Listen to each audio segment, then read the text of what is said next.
Thank you to UNC TV and the Broadcasters Association, and thanks to Governor Cooper as well for having this debate tonight. It has been an honor to serve you for the last 8 years as your Lieutenant Governor. I'm really proud of the accomplishments that we've been able to achieve during that time. Our neighbors in harm's way and risking lives, that's not the North Carolina way. Overcoming challenges and taking care of one another, that's the North Carolina that I know. When I mandated masks, our cases leveled off. But then Dan Forest lied to the public and said masks don't work.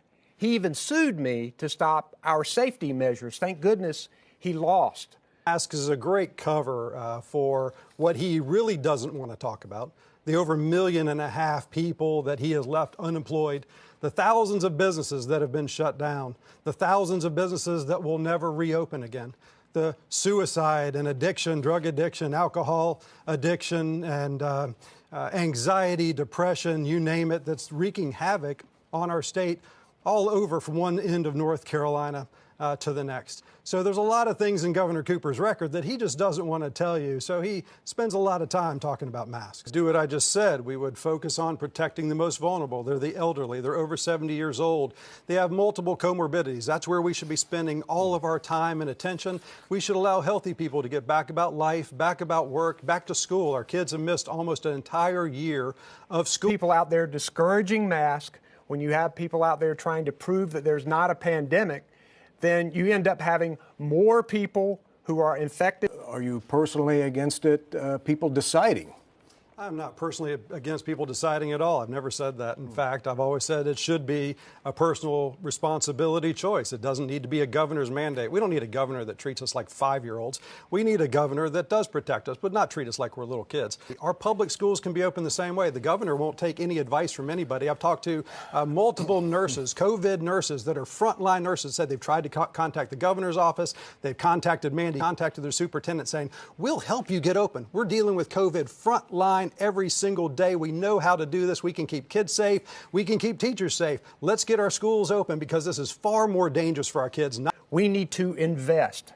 We're asking them to do more than ever in the middle of this pandemic. Talk to special needs parents about every day, at least multiple times a week, said their kids are learning absolutely nothing. They'll log on to class, they lay on the sofa. Special needs kids needs teachers in a classroom. All kids need teachers in a classroom. That's the way it's supposed to be. We got to get back to that. So that's first and foremost. The governor likes to run around claiming his success with the Teaching Fellows program. He actually vetoed that as well. So that was a veto by the governor. He had absolutely nothing to do with that. The legislature funded that too. Hometown strong, nice slogan, but he's done nothing for small town North Carolina. You want simple things you need to do to fix it, and that's slow the spread of this virus. Looking at a balanced budget, rebuttal, Mr. Forrest? I'm not complaining about the economy. I'm actually just out there with all these people who are dying right now. They're dying not just from COVID, but they're dying because their businesses are going out of business and they don't know what to do. They're at their wits' end because of what the governor's doing. Science is an interesting thing because you cross the border into South Carolina and South Carolina's open. And people are out there, going to restaurants and doing things. You cross into Tennessee and Tennessee is open. You cross into Georgia and Georgia's open. And they're learning how to live with the virus and protect the vulnerable and get people back to work. They're learning how to do that. We have to learn how to do that here in North Carolina too. To CEOs, they don't ask me about corporate taxes. What they ask me about is workforce. And they ask, can you provide the education so that we can have a workforce that can do the jobs that we create? I think the death of George Floyd opened painful wounds.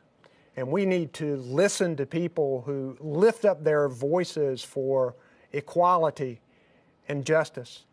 But we cannot tolerate violence and destruction. And anybody who does that should make sure that they are held responsible. We were able to pass some in some secondary budgets, but he keeps vetoing. He keeps claiming, I want more teacher pay. And then he says, zero is better than something. No, it's not, Governor. Zero is not better than something. But let's don't forget that it was Dan Forest supporters who were out in the middle of the street in Raleigh, burning masks and calling police officers pigs. Yet Dan Forest said and did nothing about that. Mr. Forest? That's the most bizarre comment I have ever heard. My supporters in the streets calling police officers pigs? Those aren't my supporters, Governor. Those are your supporters, the ones you walked through right before they rioted and looted downtown Raleigh while you had that little mask dangling around your ear, not around your face, protecting you or the people around you. That's what we're dealing with right now. That is why the vast majority, almost every single law enforcement organization in North Carolina has endorsed Dan Forest, because they know the governor does not support law enforcement, and he didn't for his 16 years as Attorney General either. Passed some in some secondary budgets, but he keeps vetoing. He keeps claiming, I want more teacher pay. And then he says, zero is better than something. No, it's not, Governor. Zero is not better than something. We've given teachers 20% pay increases. That's not nothing. Every single year we've increased teacher pay. We'll keep doing it. We've said we would keep doing it. So we're going to keep working on that. But as long as the governor keeps vetoing budgets, we're not. When I'm governor, I'm not going to veto the budgets. I'm going to work with the General Assembly. We're going to come up with a plan, not just for education and teachers, it keeps funding those things, but for these other things that we need to do as well. We've been doing that. And the governor's been an obstructionist ever since he's been in office. He's never worked with the General Assembly. He's never tried to work with the General Assembly. When I'm governor, I will. Rebuilding stronger and smarter. We're doing buyouts in areas where we know they're going to flood. Cleaning out creeks and rivers may sound good, but it's not something that's going to work in order to reduce flooding. We have to be smarter. We have to build our infrastructure to be more resilient. But we also have to fight climate change. Was green before the Green New Deal. As an architect, I was one of the first LEED accredited professionals in the state of North Carolina. I built green buildings all over the world, and I know plenty about that, Governor. Well, thank you, Wes.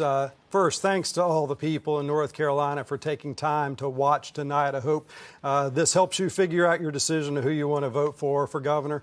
I believe that we live in the greatest country in the world, the most innovative country in the world. I believe we can do two things at once, 5, 10 things at once. We can protect the vulnerable, and we can allow people to get back to their life again in North Carolina.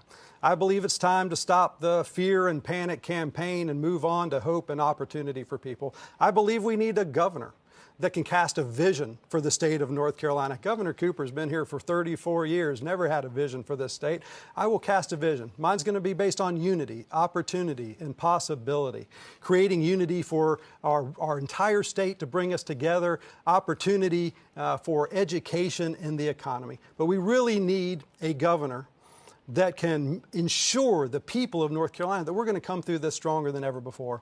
I met a young man named Blake. He's a wounded warrior, and when he was in the hospital recovering from his wounds, he was told he was never going to walk again.